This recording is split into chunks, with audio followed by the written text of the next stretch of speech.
2026 is going to be an awesome year. We got some pretty cool stuff coming up. First off, we got Foundations of Recovery. This is our flagship program. We're starting it in January. This is for anyone, man, woman, or couple who wants to come and reclaim their heart from shame, trauma, and betrayal. We start off with an education on all sorts of principles, give you the common language. We feed you from a fire hose in terms of all things recovery. It is such a great start to recovery. And we get at the roots of things, Tyler. This isn't like any other program. Like, this is our healing journey in process, and Foundations is where we begin. If you look at the value that you're getting there to kick off a good recovery with all of the right education, all of the right language, and a team to get you started while also being directed by Brannon and myself through the whole process, what a deal. So if you're interested, if you're struggling, if you've been wanting to do something for a long time, jump into this. This only comes around every so often, and we would love to have you there. Click the link in the description to sign up for it. And to make it even sweeter, we're also including a raffle for a free pass to the Radiant Dawn retreat. Anyone who signs up for Foundations will be added to the raffle for that free Radiant Dawn pass. If you're a man and you sign up for Foundations, your name still gets entered, and you can give that pass away if you win it to any woman that you want to. So what you're saying, Tyler, is if you sign up and participate in Foundations, you could possibly go to Radiant Dawn for free? That's exactly what I'm saying, which is crazy because Foundations by itself is already an insane value. Man, I sound so salesy.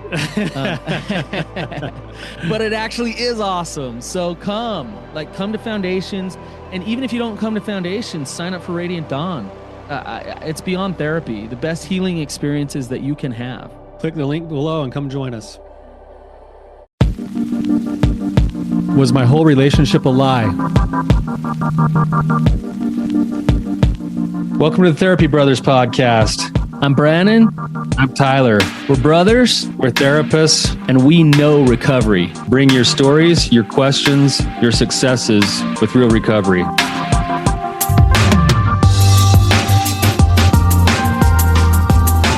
Hey, Tyler, you ready to have some hard conversations? Let's do it. Let the Therapy Brothers podcast begin. Hey, Tyler. Brannon, I love your sweater today, man. Hey, thank you. Yeah, this is, I bet you can guess where I got this from. You must have been shopping with Dad. No. This isn't a thrift store. It's not from Savers? No, but yeah, You are outing me on one of my favorite hobbies. Which I get made fun of all the time by my kids and my wife. I don't know anybody more than you and Dad who loves Savers more. Oh man, when you find a good vintage t-shirt, like there is nothing better. Like I could tell you some of the ones I got, like they are I've seen some of the ones you've got. Yeah. They're amazing. But you know which one gets the most reaction? I think it's the one that said tell me which one. The one that gets the most reaction, believe it or not, is it's just a blue t-shirt and it says "Make it a Blockbuster night" and it has a picture of a Blockbuster video store on it. That's it? Yeah. And people come up like, "Blockbuster, no way, man." Like, oh, yay. And then like the younger generation look at it and they're like, what's that means Blockbuster? Like, what? I was telling my daughters the other day, like, there's like a new song just came out by this artist and they played it for me. And I'm like, do you know what we had to do when we had new artists? We'd have to go down to Blockbuster Video.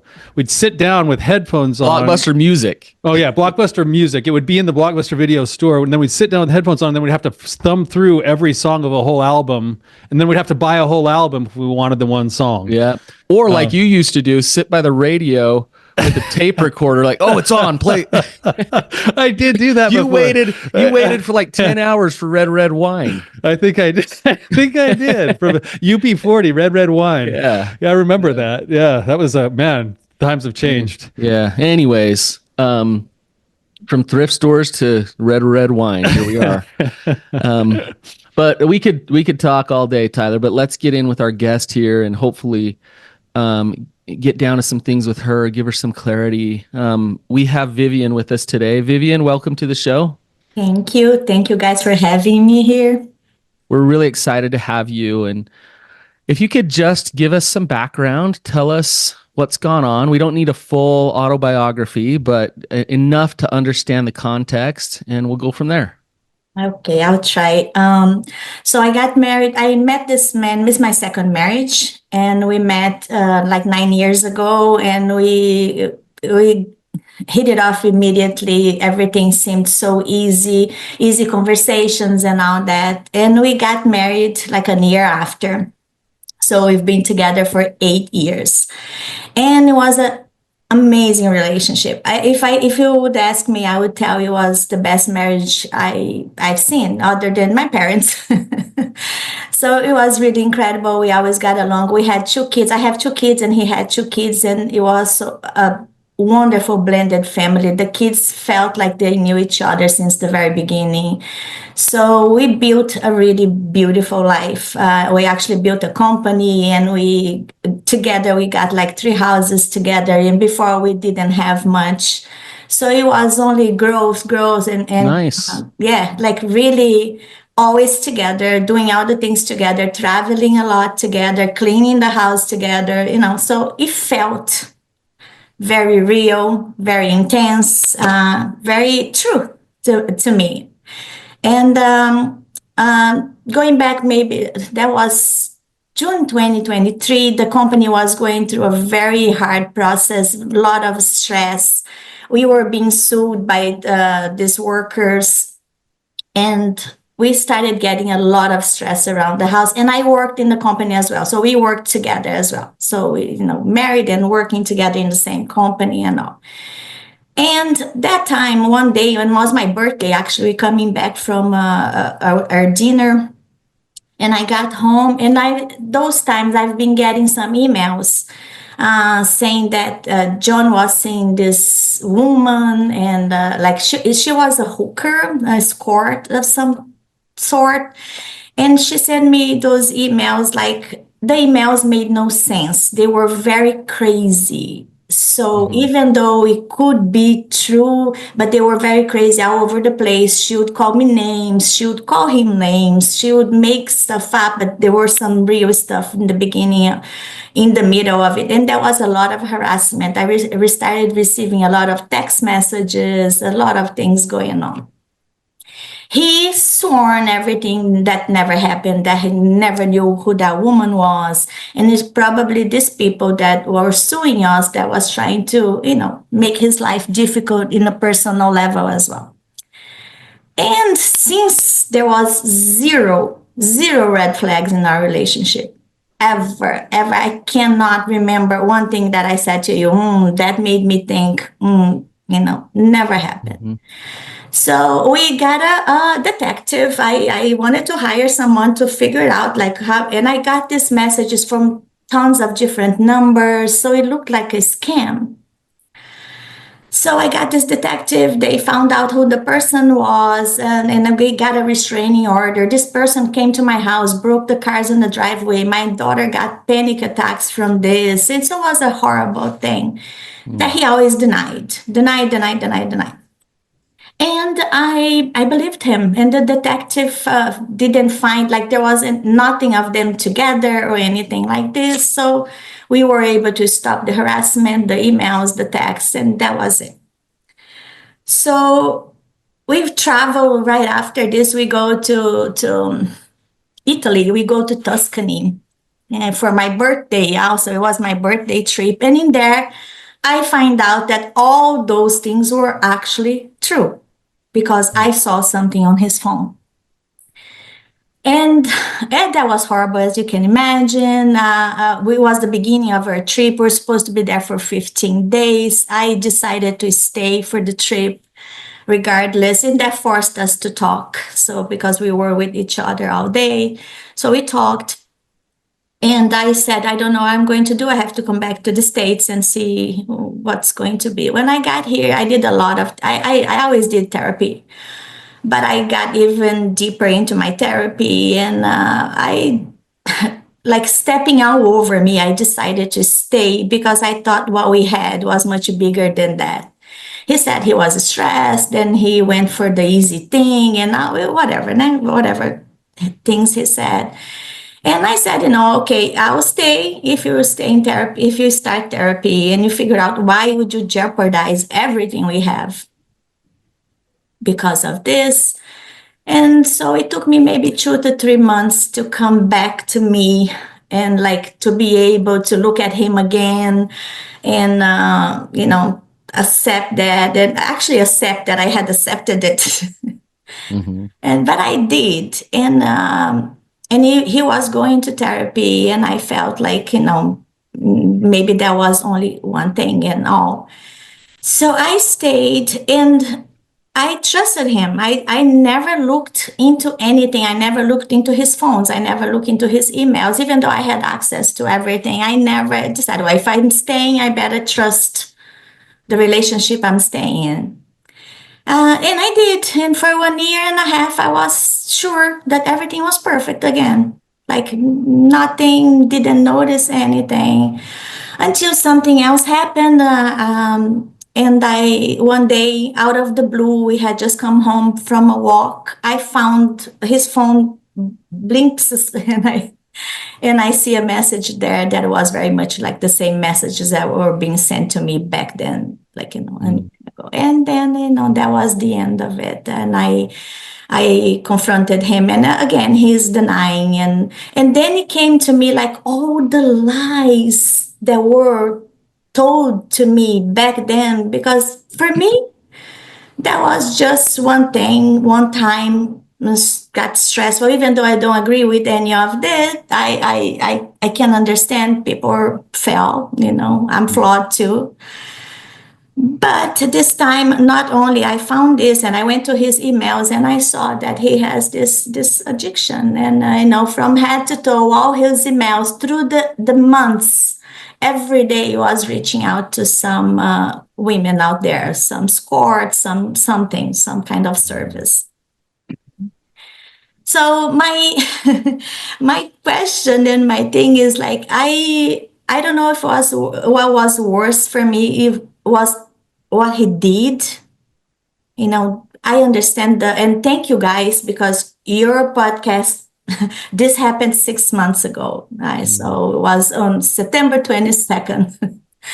And I probably heard half of all your episodes, and because of you I was able to walk through things and understand his part, his sickness, and I understand all that, and I have a lot of compassion for what happens to him, because this kind of self-sabotage, because it definitely broke what was something pretty incredible that all my friends were jealous of, all his friends were jealous of. We were talked about everywhere, and now to me it feels like, damn, was this all a lie? Like, was this all just he wasn't that person, and he just became that person for a while and act like he was a good guy, and this compulsion, this addiction just brought him back to what he used to be, because I know he lived in a lot of chaos before.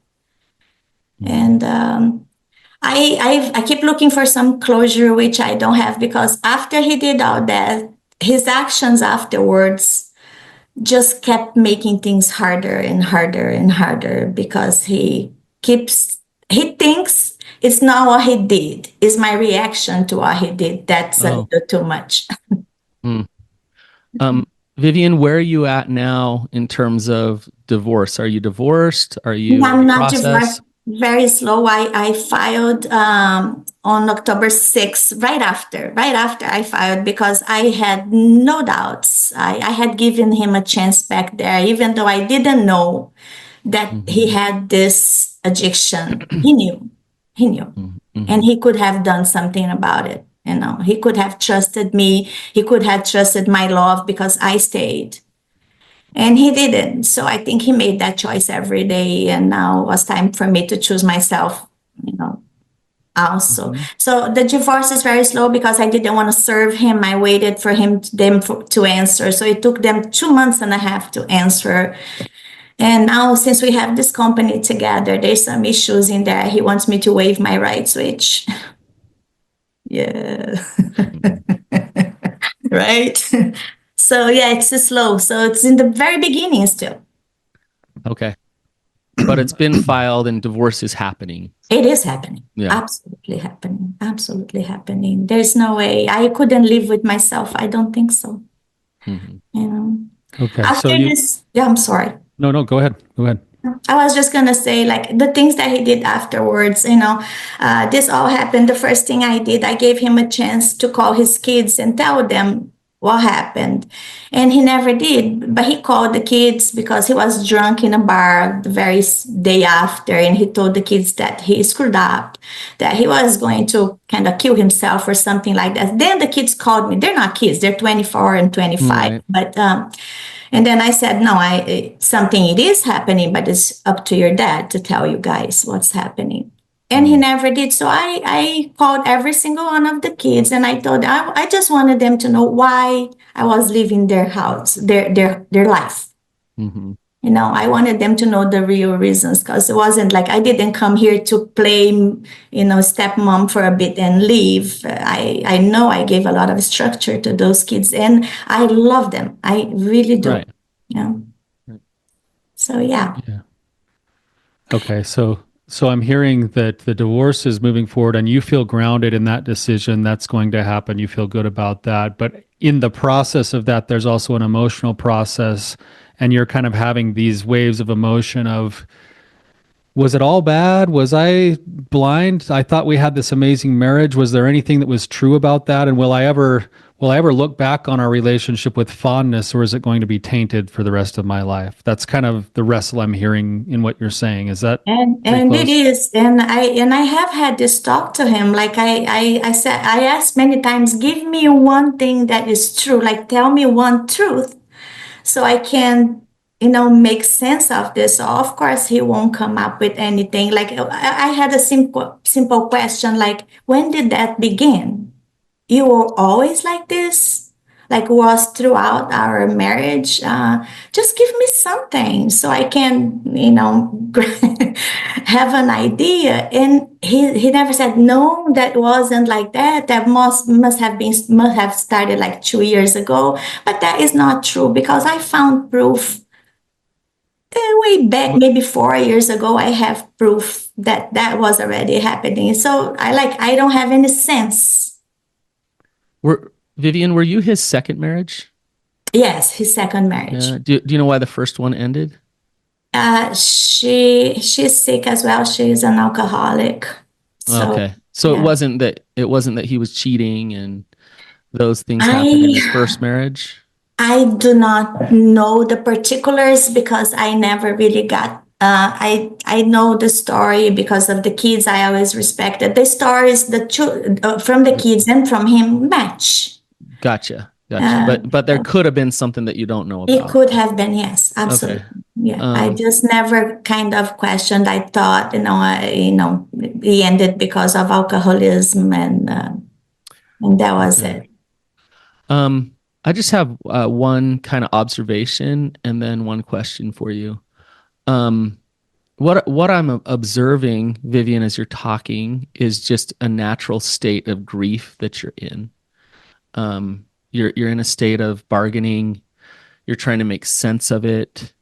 It's still pretty early. I know this is last October, but and you had a pretty I'd say hard fall. And what I mean by that is you were in love, you felt connected, you felt trust, all the way to like not only did you find out about the affair, you also found out that you went through this whole horrific thing and he was lying to you about what it actually was, and you were believing those lies about all the texts and the messages and the detective and all that stuff. So it wasn't just about the infidelity, it was other lies as well. And so here you are, that hard fall, making sense of like what in the world? Like, like what is going on here? My question for you is, you're seeking some type of validation from him that his love for you was real, and that what you guys had together was real. What would that do for you if you could get that validation? And why do you want that? Yeah, that's the $1 million question, right? What did it do for me? Like, does it matter, right? Mm-hmm. And I question, and you're right. I'm very much in grief, and I did love this man. I still love it, of course. I still love him. It Mm-hmm. doesn't go away like that. It's, I wish. Right. It would be nice, huh? Would be very nice. And the funny thing, like our relationship when it started, I really didn't want. I was having fun going out with him, but I didn't want to get married. It took me forever to say, to fall in love with him. It took me a while. But when I did, I really did. And I gave my all, absolutely my all. I don't think I gave this much of me in the first marriage where my kids are from. Mm-hmm. And, but we're still amazing friends, my ex-husband and I. We always brought those kids up together. And I'm suffering. Yes, absolutely, you bet. Mm-hmm. And I look at him and it feels like he is in like he keeps buying more clothes, and we're still under the same roof because he didn't give me the grace to move out. Mm-hmm. He said he wouldn't move out. This house we built together. Finally, now he's going to move out, but for other awful reasons as well, because I finally am able to make him move out. But I didn't finish my thought when I said to you, I called the kids to tell them why I was leaving. And then my grief goes like he never even spoke to my kids. He had no courage to call my kids and say, "Hey, I screwed up. I'm sorry. Like, but I miss you guys, and you were important." Some kind of and he was a wonderful stepdad. Wonderful, Mm-hmm. wonderful. My kids loved him. And so he never spoke to them. My parents that treated him like their son, like he doesn't have a mother and father anymore. So my parents were like, and we're Brazilians, we're very warm people. So my parents were like mom and dad to him, and he never was able to say, well, "I'm sorry" to my parents. Like he's ashamed. I know it's because he's very much ashamed and he's Mm-hmm. running from his life. But I keep here in the house watching him like travel, always doing something, getting here very late at night and buying new stuff. And of course, it doesn't do any good to my mental health. Mm-hmm. And yes, and some days I'm really good, and some days I feel like, what? Why are you doing this to me? Like it didn't like it's not enough or has happened. You're still gonna keep doing it.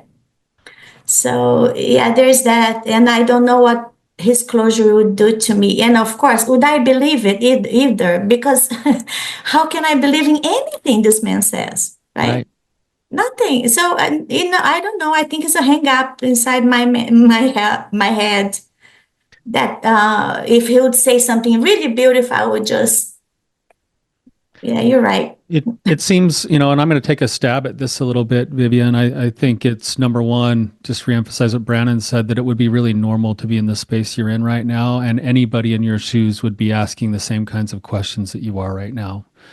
And part of the reason for that is because the brain likes to have things in order and it likes to have things make sense. And when you've been through something like you've been going through, no matter how hard your brain spins, the pieces of the puzzle don't quite fit together. And so the brain keeps going, well, what about this? And what about this? And if I had this, and maybe if I had that, then maybe this. And so the brain is trying to get things to go, oh, this is the folder of my experience with my husband, and it makes sense to me and I can file it away.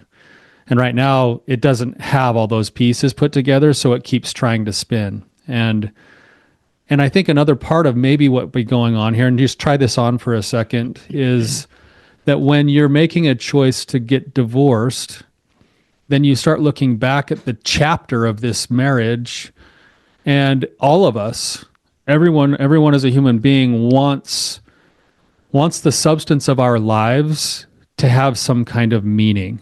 We want to have been through something for a reason.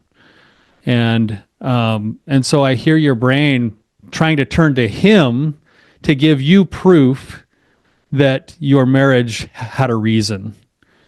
And unfortunately, he's I think you see this right. His shame is so in the way that he's not in a spot to give you that proof that you were a great wife, or that you had great memories together, or that you shared something really amazing together, that you built a company together, that you learned together, that you raised kids together. Like, if you're waiting for him to give the answer, you're going to have to wait for him to choose to get into recovery, get through his shame, look back with fresh eyes, and then come back and say, and right now that's not going to happen likely. But it makes sense that you're trying to find some meaning and go, I want to know that the last 9 years of my life had value to them, and that they meant something, and that maybe they even meant something good. There was goodness in those 9 years. That's a normal feeling. How does that feel? How does that feel to you? No, it feels right. Yeah, it feels very right. And yes, I do give myself that validation. I know who I am, and I know the value I bring. I'm not like, sometimes I listen to the podcast and I see some women telling you their story, and I feel like I want to just go there and pick them up and take them out of there. But then look at yourself a little bit. And I know I look at myself. I do, and still looking at myself and working inside of me. I'm still looking for his validation on this, which will never come. It has not come. It won't come, because he's not where I am. Definitely not where I am. And maybe I see the value of him in my life. I do see. I know he came to, and maybe now was time for me to get out of my comfort zone and go for something that I always wanted to go, which is a new career. I know, sometimes I feel very old and late to start something new, but I did, and I signed up for. I'm going to become a therapist. Hey, yeah. And I'm in school, and I'm trying my best, because if I can help one person not to screw the lives of people around them because of themselves not working on their traumas, I want to be that person, because what he did didn't affect only him. It affected all of us. Vivian, I love what you just said. And, if you can get to a place of, not what is God doing to me, but what is God doing for me, or what is God doing through me? You can look back at this and say, this relationship definitely wasn't in vain. And even the pain, even the difficult stuff in the relationship was such a wonderful thing, was such a blessing. And this whole experience, if we wrap it all up, it propelled you forward into something that you don't know exactly what that is yet, because it's kind of a state of unsettled, but you're going to land somewhere, and you're going to look back and you're going to say, I see it now. I get it. We can't see hindsight right now. He's still in that. Well, he's not in the house, but he was recently. You're still not fully divorced. He still is. Yeah. So like another couple weeks.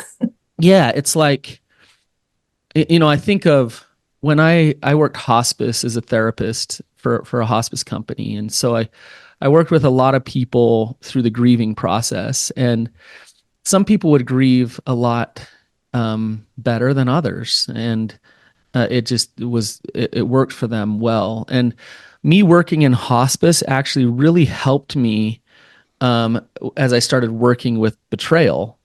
But there was a big difference.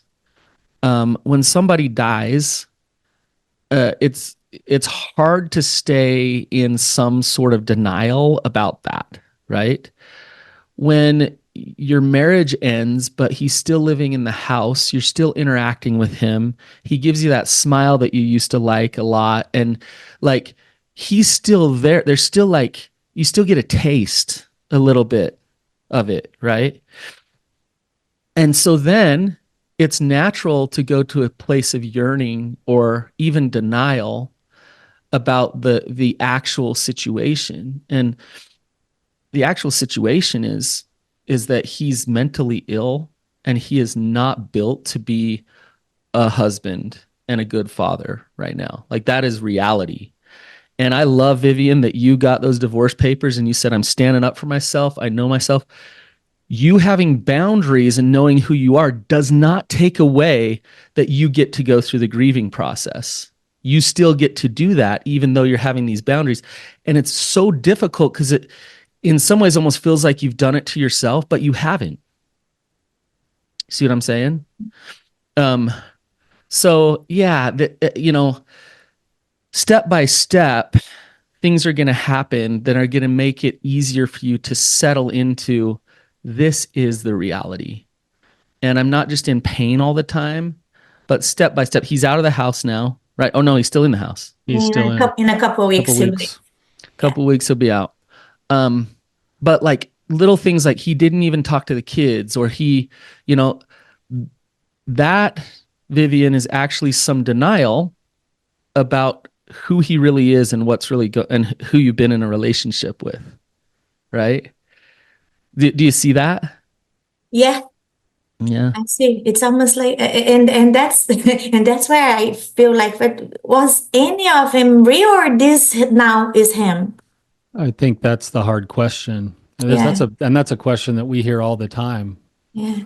Well, Because if he feels based on all the things that happened, that what he's showing now, it's him, really.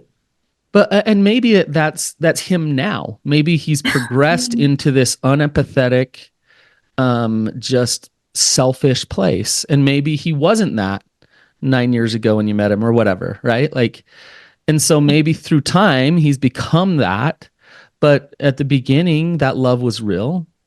And but I wonder if you knowing that love was real would help you or not.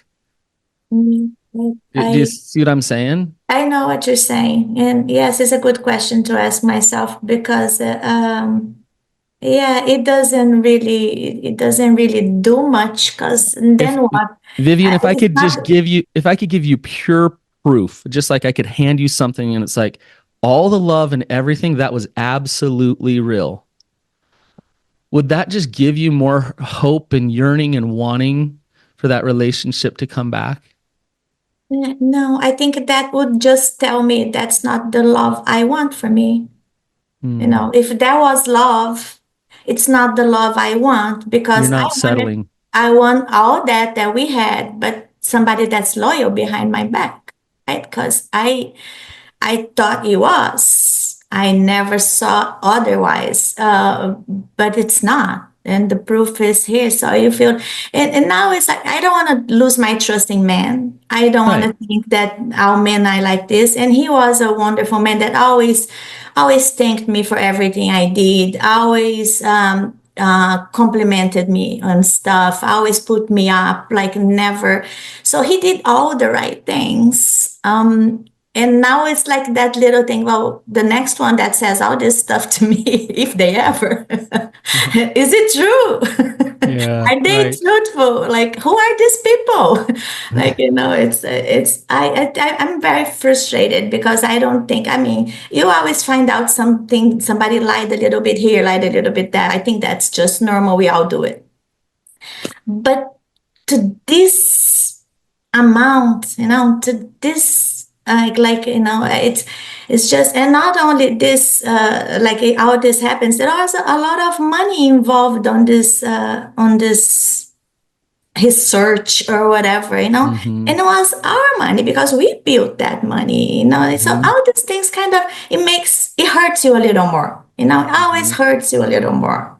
Yeah. And I have a firm belief that you cannot move on without like working where you are, like being, Yes. like, yeah, like, know that this relationship was worth it. I know it was worth it. I know it came to teach me a lot of things, and it made me better in several ways, and I know I gave value to it in several ways, but I don't want to leave this and look back and know, like, oh my God, nothing was good here, like nothing. And it was, I know it was, but all these lies and all the new things that keep coming is making it a little difficult. It's making my grief a little longer than it could have been. Mm-hmm. Sure. But I know it's very recent. I just, yes, that's that thing that you said, that we're looking to make sense of stuff. I am definitely looking to make sense of stuff, and he makes no sense.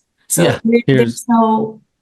Yeah, here's something, and Brandon, you might have a difference of opinion on this, but I think something that makes it so difficult to navigate this, and this has been my own personal experience a little bit, is that I think it's possible. Our brains want to be all or nothing, black or white, and in reality, there were probably some really amazing things about the man you married that were genuine and real. And if I were to go and ask him, did he love you? He would probably emphatically tell me, "Oh, I loved her so much." He And says then this all the time, and even. then and then I would ask him, "Well, how could you go cheat on your wife?" And he would have compartmentalized that away from his love for you. And so you're asking the same question. Was all of it just a show? Was it just a facade? And if you ask him, he would say no. Like, I did care about you. I was grateful to have you. I'm grateful for the things that we built together. I did love you. And I think in his mind, he did. But he's operating from a place of a limited perspective on what love really is.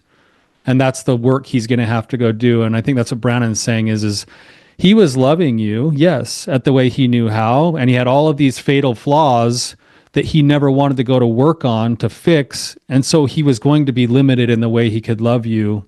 It doesn't mean that you didn't feel some of that. That part probably was real at times at the level that he could provide it, even though it was in a small compared to like what real actual loyalty and love is. Does that make sense? It makes sense. And I agree. I know he loved me on his weird ways, compartmentalizing everything. I think love belongs here. This is something else. This is, the way he sees things, of course, different the way I see it. I do know he did. And I do know he's feeling, he's suffering. I definitely. And he keeps on asking, like, please, let's work this out. Let's do that. There's nothing to work out. Huh? No. No. There's going along with what we're talking about. Having done this for years, I've seen it so many times, and he really does sound like there is definitely addiction there. But what we see a lot is where someone's struggling with an addiction, they desperately want somebody to love them. They want a wife, they want a family. And so they create that, but then they still have this addiction, and they love their addiction. And I hate to say that, but it's true. And so then they have to figure out, okay, how can I juggle? Like, how can I fool someone and juggle for as long as I possibly can? Like juggling all these things. And then all of a sudden you see his phone and like all the balls fall, right? And this is where partners really kind of, unbeknownst to them, they think, okay, once you drop all the balls and you're not juggling it anymore, and we have to deal with the reality, I expect you to just kind of choose me now. Like, it's like you're supposed to just, like, you got caught. It's all on the table. The problem is the addiction is still there. The addiction doesn't go away. Sorry. And so what will happen is they will go and start picking those balls up again. Okay, well, I'm juggling now. I'm fooling her again. I can have both. I need both, right? Sorry, I don't know why this is. And that's where the complex, multidimensional trauma comes in.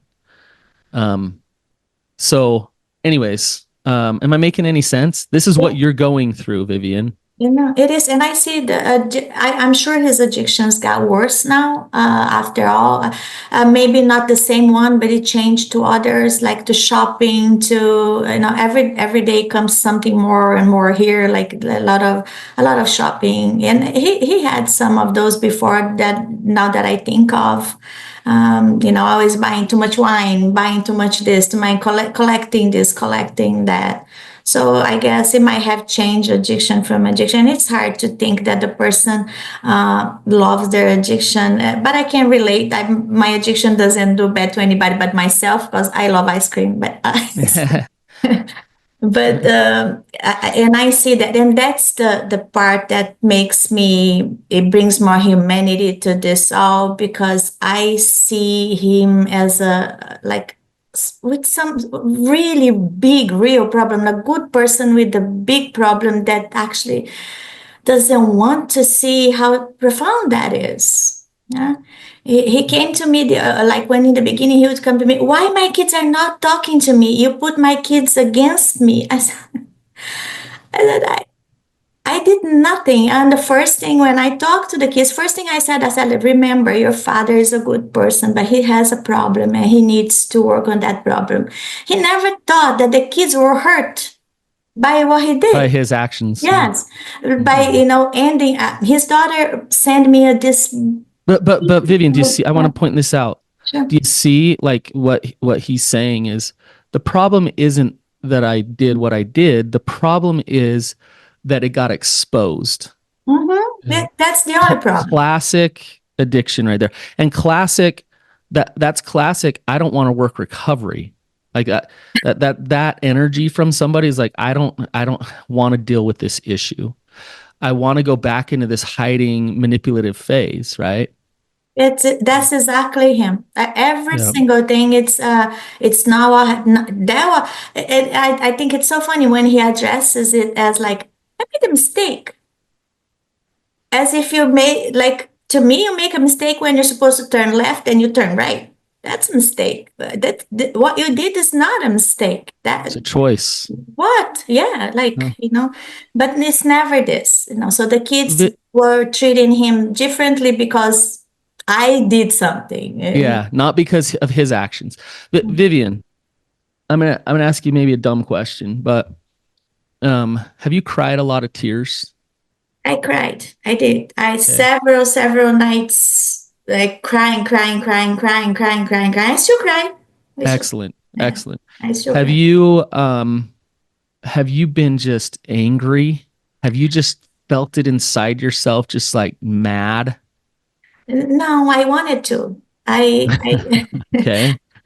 I wanted to feel mad. My son, for one Christmas, he made a pillowcase with my picture in him. It was like the funniest thing ever. He gave us as a gift. And the other day, I picked the thing. I said, I'm going to say all the bad things I want to say to him, and I want to punch this pillow, and like, I'm going to let everything out. Excellent. Because I wanted to stop crying.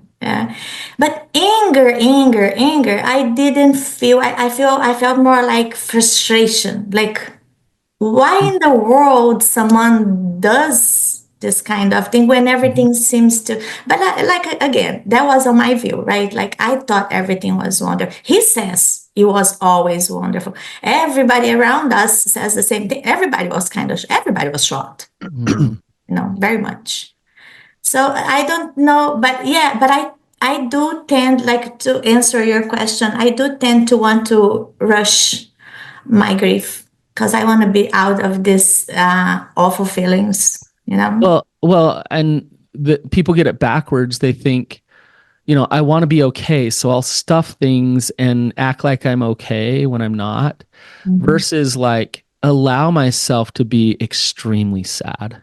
No, allow myself to be really angry. For 5 months, I stayed here in this house and I worked through everything that I could work. I would sit with the things that would come and I would hate them coming. I want them to leave, but I tried to talk to myself and do all the things that I learned, and all the podcasts I hear, and all the books I read, so I tried to do all the things, and I've been successful with that because it's living, it's slowly, but it is living.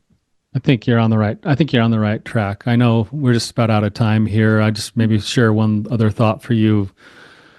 You've seen the movie Inside Out. Have you seen that cartoon? No. Okay. If the movie is like, the characters are all different emotions that are inside of a little girl, and there's some changes going on in the little girl's life. And towards the end of the movie, the character of sadness is just like so sad, and she's being dragged by joy of, like, through all of these core memories of this girl's life. And and Joy doesn't know it, but Sadness just has her hand out and is just like touching every memory, like tink, tink, tink, tink, like just coloring them all with the color blue, which is the color of sadness. And Joy is so upset with it because she just thinks everything should be joyful all the time.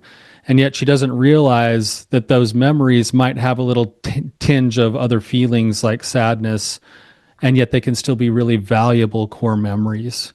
And I think what will end up happening if you just let yourself keep playing through this process you're in a grieving process, eventually you'll come to a spot where you're going to look back at this chapter in your life, and there will be all of the emotions, which will include joy. But it'll be, yeah, there's this little tinge of, oh yeah, that thing, but there's also going to be like, oh, I'm so glad that we had this and this and this together. And it will look different than it currently looks. And the question about whether or not it was meaningful will be answered, but it'll come through your own process of grief. It won't come through him. He could offer that, and that would be helpful, but you have it within your power to just allow the grieving process to bring the meaning that you're looking for. So, thank you so much for coming on today. Wish you the very Vivian, best. if I could just add, you've done awesome work already. You're doing good. The therapy you've done, the boundaries that you've had, where you're at is normal. But you got to keep trusting yourself to move forward, and don't get caught up in this grief and pull you backwards. So, yeah, I love what Tyler just said. You know, the thing about sadness is when you those memories, joy is like, we just want to be joyful. We just want to think about the joy. When you allow yourself to be sad, sometimes it feels really good. You actually get some relief, right? That's true. So when you allow yourself to accept what is, as painful as it is, sometimes it feels really good. So, all right, Vivian, thank you so much. Thank you, guys. I appreciate it so much. Thank you. Thank you. Thank you. You bet. Thank you to our listeners for being here with us. Hopefully this is valuable. If it's meaningful to you or somebody that you know, please feel free to share it. If you'd like to support us and not have to spend any money to do it, the best way that you can do that is to subscribe to us on YouTube, and we'd love that. If you'd like to be a caller on the show, therapybrothers.org. Just like Vivian, go sign up, become a caller. We'd love to talk with you. And until next time, keep on keeping on.